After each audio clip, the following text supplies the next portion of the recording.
Comme l'affirme le slogan du musée où elle réside aujourd'hui, si Mandy ressemble à une poupée antique ordinaire, elle est beaucoup que cela. Depuis son arrivée, la poupée, dont le passé reste incertain, se manifeste régulièrement et la liste des phénomènes étranges dont elle serait responsable s'allonge avec le temps. En 1991, une femme prénommée Miranda se rendit au musée Kennel, situé en Colombie-Britannique, au Canada, pour lui faire un étrange don. En arrivant, la femme jeta si violemment la poupée sur le bureau de Ruth Stupes, la conservatrice du musée, qu'elle faillit atterrir de l'autre côté. Cette poupée semblait dégoûter au plus haut point sa propriétaire, qui éprouvait apparemment une véritable répulsion à son égard. La poupée était fort ancienne.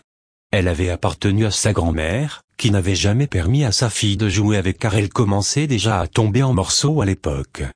Pour une obscure raison, Miranda semblait particulièrement pressée et étrangement soulagée de s'en débarrasser. La poupée, qui s'appelait Mandy, avait été fabriquée en Allemagne au cours des années 1910 à 1920 et elle se trouvait en piteux état, ses vêtements étaient sales, le tissu qui composait son corps était déchiré et sa tête de porcelaine horriblement fissurée. L'ensemble était sinistre. Si la poupée avait bien l'apparence d'un enfant, c'était celle d'un enfant terrifiant. Mandy passa ses 48 premières heures au musée recouverte d'une bâche de plastique dans une salle de travail. Il fallait tout d'abord l'analyser afin de déterminer si elle n'était pas contagieuse. Alors que la poupée attendait patiemment, assise sous son enveloppe protectrice, une femme l'aperçut. Elle s'arrêta brusquement et s'écria « Oh, cette poupée me fout la trouille !» Les employés du musée lui répondirent que l'ancienne poupée les dérangeait eux aussi. Ils se sentaient mal à l'aise en sa présence, ou quand il passait près d'elle. Ils partageaient une étrange intuition et l'avenir allait leur donner raison. La vieille poupée ne semblait guère apprécier les photographes, et encore moins les photos. Les différents problèmes qui survenaient lors des diverses séances en témoignaient. Tous les objets qui arrivaient au musée devaient être photographiés et la poupée ne faisait pas exception à la règle. Le photographe du musée et sa petite amie prirent la poupée en photo dans une multitude de positions, et durant toute la séance, ils éprouvèrent un malaise indéfinissable. Le jour suivant, en pénétrant dans le laboratoire de photographie, ils y découvrirent un désordre extrême. La pièce semblait avoir été ravagée par un enfant capricieux.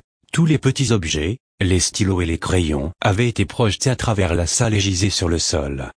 Plus tard, lorsque la photographe se rendit dans la chambre noire afin d'y développer les photos, elle en ressortit aussitôt, pâle et visiblement en état de choc.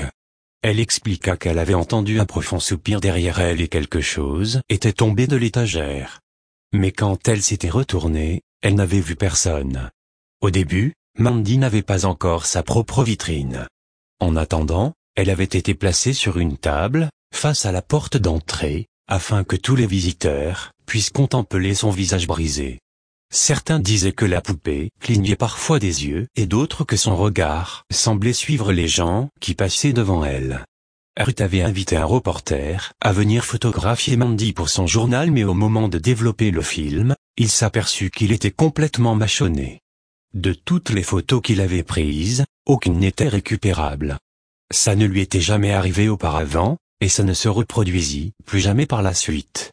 Un autre photographe rapporta son expérience auprès de Mandy de ces mots. Quand j'ai photographié Mandy pour cet article, je pourrais presque jurer qu'elle détournait la tête de l'objectif pour ne pas être photographiée. Quand nous l'avons sortie de sa boîte de verre et que nous l'avons assise sur le lit, elle semblait me faire des grimaces alors que le flash illuminait son visage. Les employés du musée Kennel avaient leurs propres histoires. Parfois, quand le musée était désert, des bruits de pas s'élevaient de la pièce où trônait Mandy. Depuis son arrivée, leurs repas disparaissaient mystérieusement du réfrigérateur et ils les découvraient dissimulés dans des tiroirs ou des armoires. De petits objets, tels que des fournitures de bureau ou des effets personnels, se volatilisaient inexplicablement et si certains revenaient leur place, d'autres n'étaient jamais retrouvés. Une rumeur autrement plus inquiétante prétendait également que quelqu'un avait malencontreusement laissé tomber Mandy sur le sol et que du vrai sang s'était alors échappé des fêlures de sa tête. Ruth Stupes, la conservatrice du musée, ne croyait pas vraiment toutes ces histoires, mais elle était tout de même intriguée et un conservateur à la retraite allait attiser sa curiosité. L'homme était connu pour ses capacités à toucher les objets et à en percevoir les vibrations. Un jour, Alors qu'il visitait le musée, il prit la poupée entre ses mains et il se sentit soudain parcouru de frissons glacés. Le conservateur conseilla alors à Ruth de demander plus d'informations sur la poupée à son ancienne propriétaire. Lorsque Ruth contacta Miranda, elle lui expliqua que la poupée se trouvait autrefois rangée dans sa cave et que d'étranges phénomènes s'y produisaient. Souvent, au cours de la nuit, Miranda entendait les pleurs d'un nouveau-né s'élever de son sous-sol. Quand elle y descendait, elle n'y trouvait aucun enfant, mais la fenêtre de la cave était grande ouverte et une étrange brise faisait flotter les rideaux. Après avoir exploré toutes les explications logiques, Miranda en était venue à suspecter l'antique poupée d'être responsable de ces manifestations et elle avait décidé de s'en débarrasser. Apparemment, elle avait bien fait car depuis qu'elle avait apporté Mandy au musée, Miranda n'entendait plus aucun bruit en provenance de son sous-sol. Cette histoire était-elle vraie? Personne n'aurait su le dire. Quelque temps plus tard, Mandy rejoignit sa place définitive, dans une autre partie du musée. Ce nouvel emplacement avait été choisi avec soin car la rumeur disait qu'il fallait la tenir éloignée des autres poupées auxquelles elle cherchait à nuire. Mais pour une obscure raison, Mandy n'apprécia guère ce changement et elle le fit savoir à sa manière. Le lendemain matin, un employé découvrit de petits papiers éparpillés dans sa boîte de verre. L'on aurait dit que la poupée avait eu un brusque accès de colère et qu'elle avait décidé de manifester ainsi sa désapprobation. À partir de ce moment-là, de nombreux témoignages firent régulièrement état des manifestations de Mandy la poupée hantée. Mandy aimait jouer avec les appareils électriques et elle s'amusait fréquemment à les dérégler. Alors qu'il filmait la poupée, l'un des visiteurs s'aperçut que la lumière de sa caméra s'allumait et s'éteignait toutes les 5 secondes. Dès qu'il sortit de la pièce, l'appareil recommença à fonctionner normalement. Cette histoire vous rappelle probablement l'histoire de Robert la poupée, car les mêmes phénomènes se produisent régulièrement lorsque ses admirateurs tentent de le photographier ou de le filmer. Les visiteurs qui s'arrêtaient devant la vitrine où Mandy était exposée exprimaient souvent le malaise qu'ils ressentaient en la regardant. Il semblait émaner d'elle un sentiment de tristesse qui les submergeait inexplicablement. Parfois, la tête de Mandy bougeait toute seule, tout comme ses doigts, et l'expression de son visage changeait subitement. Il arrivait également que de petits coups s'élèvent soudain de sa boîte. Lorsque les visiteurs tournaient la tête, ils découvraient avec stupéfaction que la main de la poupée avait changé de place et qu'elle se trouvait maintenant posée contre le verre. Comme l'on pensait que Mandy devait se sentir seule, un petit agneau en peluche lui avait été offert. Un matin, les employés retrouvèrent le petit agneau sur le sol de la pièce, juste devant la vitrine fermée de Mandy. Parfois, en début de soirée, quand Mandy semblait particulièrement agitée, l'un des membres du personnel la prenait dans son bureau, l'asseyait sur ses genoux et continuait à travailler. Jusqu'à présent, Mandy n'a jamais fait de mal à personne et il semblerait qu'elle cherche surtout à se faire remarquer.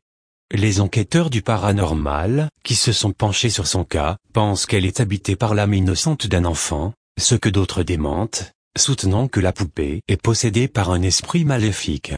Si personne ne semble d'accord quant à la nature de l'entité qui anime Mandy, il existe néanmoins une légende. L'histoire raconte qu'une petite fille se serait retrouvée enfermée dans une cave avec sa poupée. La fillette serait morte et son esprit se serait retrouvé coincé à l'intérieur de la poupée, pour une raison indéterminée. Des années plus tard, l'on entendit des sanglots s'élever du sous-sol, et lorsque l'on découvrit Mandy, la poupée pleurait des larmes de sang. En 1992, à l'occasion de la sortie d'un livre sur les histoires surnaturelles en Colombie-Britannique, Ruth Stupes, la conservatrice du musée, fut interviewée sur l'histoire de Mandy. Lorsque le livre parut, en 1999, les médias et les curieux se bousculèrent pour apercevoir la poupée hantée. Depuis, Mandy reçoit chaque année de nombreux visiteurs du monde entier, et, régulièrement, certains de ces visiteurs racontent les nouvelles manifestations de la poupée hantée. Ruth Stupes, quant à elle, reste prudente. Il n'y a aucune preuve que la poupée soit réellement hantée. J'ai une impression à propos de Mandy. Les gens vont penser que je suis folle, mais je pense qu'elle est beaucoup plus heureuse maintenant. Cette poupée me faisait peur, quand nous l'avons eue au début. Peut-être que je me suis juste habitué à elle maintenant. Je ne suis pas en train de dire que la poupée est hantée, mais que les objets peuvent nous raconter des histoires par eux-mêmes. Si la seule chose que désirait Mandy était un peu d'attention, alors je pense pouvoir affirmer sans me tromper qu'elle a obtenu satisfaction.